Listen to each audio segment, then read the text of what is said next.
CNBC TV 18, celebrating 16 years of business leadership.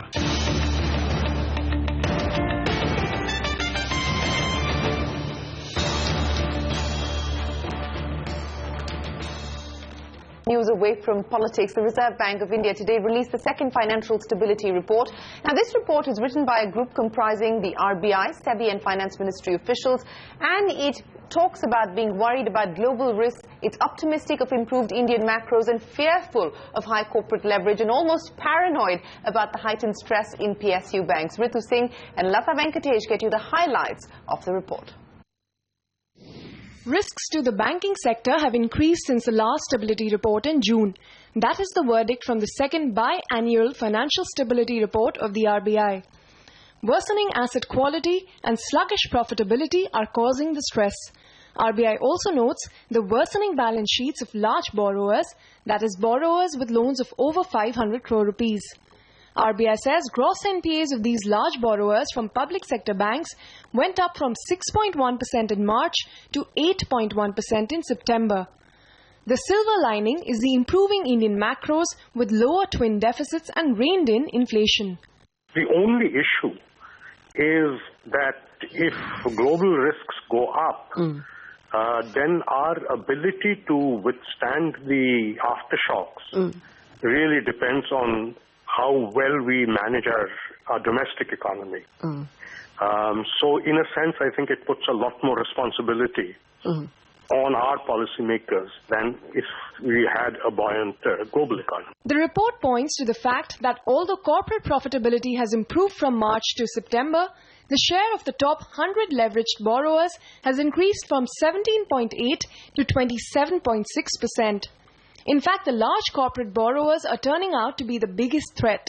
Their share in the total bank NPAs have gone up to 87.4% in September.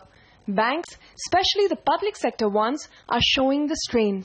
Gross NPAs of all banks stood at 5.1% in September versus 4.6% in March. Stressed advances, which includes gross NPAs and restructured advances, also rose to 11.3%. Stressed assets of state-run banks stood at 14.1%. Banks will need to look at haircuts of between 15 and 25% on a case-by-case basis. And we're talking of credits that are still not yet reported as NPLs.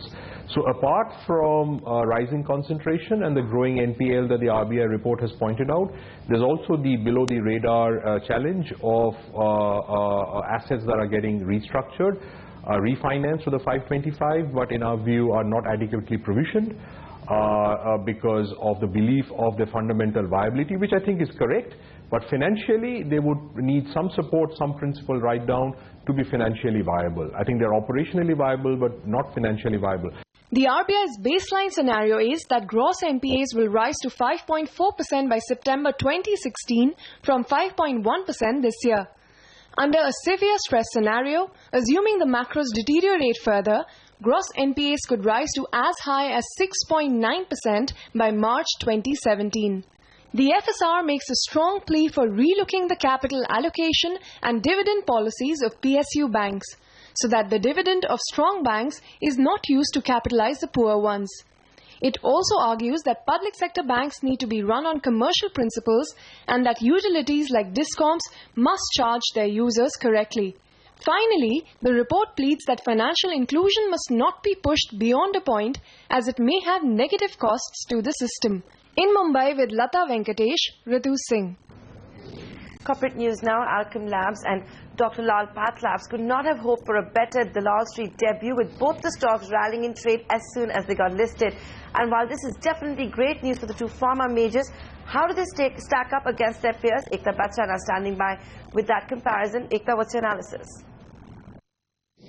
Well, it was a stellar listing for both the new kids on the block, both ALKEM as well as Dr. Lal's Path Labs. But what do the valuations look like? For ALKEM Labs, it was more of a catch-up to its peers, Torrent Pharma, as well as Alembic Pharma. So, for example, if you compare it, ALKEM at around 1,050, which was the issue price, it was trading at around 14 to 15 times FY16 estimated EPS. Now, if you look at it, it's gone up to levels of around 19 to 20 times FY16 estimated EPS of around 72 odd rupees, but it's largely in line with the likes of Torrent, which is in fact trading at around 15 to 17 odd times, and Alembic, which is trading at around 19 to 20 odd times. But that's really not the case for Dr. Lal's Path Labs, which saw its valuations already elevated shoot up even higher. So for example, the market cap stood at above 6,500 crores versus the listing market cap of around 4,500 crores odd, and is now trading at around 47 times FY17 price to earnings as compared to an already elevated 32 times, which was at the issue price of 550 rupees. All right, Ekta, thanks very much. A strong action there for the primary markets. Now, the health scare for Sun Pharma has passed, or so it seems, and there seems to be no further complication at this point in time. The Sun Pharma stock saw relief rally after the details of the US FDA warning letter issued to the Halol plant raised no fresh red flags, according to brokerages. CNBC TV 18's Ekta Batra has the story. Sun Pharma's condition has not improved, but the details of the warning letter issued to Sun Pharma's Halol plant by the American drug regulator prove that it has not worsened either. And that's reason enough for investors to feel relieved. It's now clear that the observations in the letter were in line with what the management had highlighted to analysts earlier. And more importantly, the fine print does not throw up any new negatives. For some analysts, this has come as a major relief. As Kotak Securities points out, it seems the warning letter was issued more because the company had not sent the US FDA any fresh updates after its last response in May 2015. The latest warning letter covers around 6 to 8 observations of the total 23 observations that were listed in the September 2014 report. These relate to issues of sterility assurance, media fill procedures, documentation, and validation or control. As Kotak Securities further points out, this latest letter raises no concerns about the facility or firm-wide data integrity. And Nomura agrees, saying the FDA's key concern seems to center around the possibility of contamination in injectables and the lack of robustness in quality control processes. So while Sun Pharma still has to resolve existing US FDA concerns, Kotak says it is comfortable with a resolution timeline of the second quarter of FY17. It also sees a low probability of an import alert.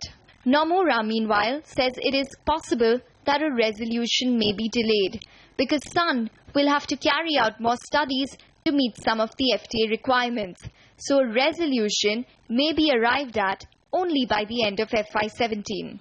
Of course, none of this is to say that the company is out of the woods. After all, Halol remains the company's largest formulation site and contributes $300 to $400 million in annual sales.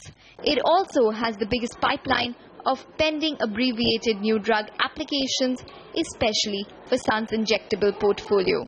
So the quicker a resolution, the better for the company's prospects. In Mumbai, Ekta Batra. On to Deal Street, India's third largest software services exporter, Wipro is on a shopping spree. In a second deal this month alone, Wipro has picked up US-based Viteos Group for $130 million. Kritika Saxena finds out whether this acquisition-led growth strategy is working. In over 3 years since DK Kurian took over the reins at Wipro as CEO, the tech giant has not managed to reach industry-leading growth rates. So, Kurian is now banking on his recently engaged string of pearls strategy to script a turnaround. Simply put, this strategy involved Wipro buying up a string of smaller companies with differentiated technology that offer a strategic fit instead of going in for big-ticket acquisitions. And that's where US-based business process services firm Viteos comes in.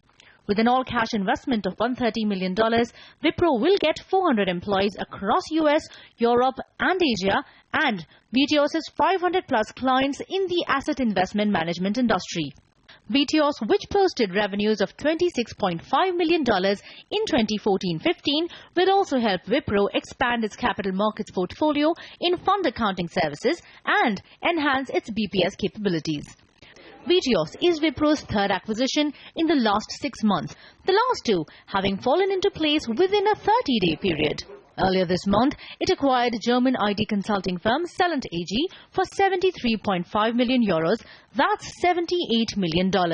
This was preceded by the acquisition of Danish strategic design firm Designate in July this year for 85 million euros or $94 million.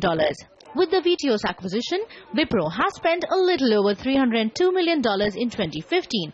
And that puts Wipro's biggest acquisition till date as the 2007 purchase of US IT firm InfoCrossing for almost $600 million. At the heart of Wipro's strategy lies a plan to acquire niche resources for less capital and maximize margins over time. But analysts like Kotak say the strategy will only work over a 4 to 5 year period, and that's provided these acquisitions do not adversely affect Wipro's client mining efforts and organic growth. For this strategy to really work, though, Wipro will have to ensure continuity because TK Kurian's term as CEO ends in February 2016. In Mumbai, Kritika Saxena. Well, the Prime Minister has now landed in Moscow on his 2-day visit, his first as Prime Minister. There's a lot riding on this, with a number of defense and economic deals expected to be taken up over the next 24 hours. Sources say Reliance Defense and Russia's United Shipbuilding Corporation will sign a deal to build 4 warships for the Indian Navy. They're also expected to join hands to refit 35 Indian Navy ships. And we saw stocks like Pipavav Shipyard and Reliance Infrastructure move up in trade on the back of that. CNBC TV 18, celebrating 16 years of business leadership.